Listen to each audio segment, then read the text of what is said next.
اهلا وسهلا ومرحبا بكم. جبنا لكم ابن مطبقه قفصيه. به خدينا كيلتين سميد قرطب وكيلة فرينه، شويه ملح وشويه خميره.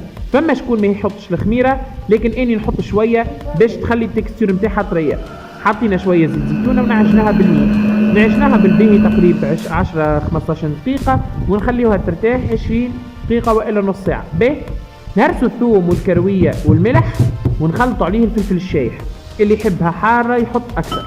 نهرسوه بالباهي، ناخذوا المقله نتاعنا نحط شويه زيت زيتونه وبصل الاخضر، اللي ما عندوش بصل الاخضر يحط البصل الروس عادي، ونحطوا معاه الهريسه اللي هرسناها، وثلاثه كعبات طماطم كعب وقرن فلفل حار، نخلوهم يتقلوا بالباهي لين الطماطم تذوب.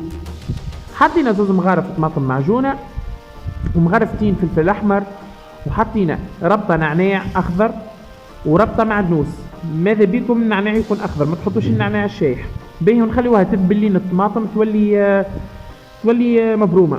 باهي خذينا العجينه نتاعنا نحلوها بالفرينه، لازمها تكون رقيقه رقيقه على خاطر مش تتحط كعبه فوق كعبه، اذا عملتوها خشينه تجيكم ياسر معجنه.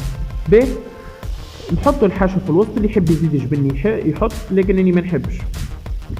نحطوا كعبه اخرى فوق منها ونسكرها بالباهي، نطيبها على نار قويه شويه باش المي اللي فيها ما يتبخرش وتقعد طريه، ونخرجوها وصحة وبشكي وجيم وكومنتير وبارتاج وابوني وكل شيء، واي وصفة تحبوا عليها قولوا لي نعملها لكم. باي باي.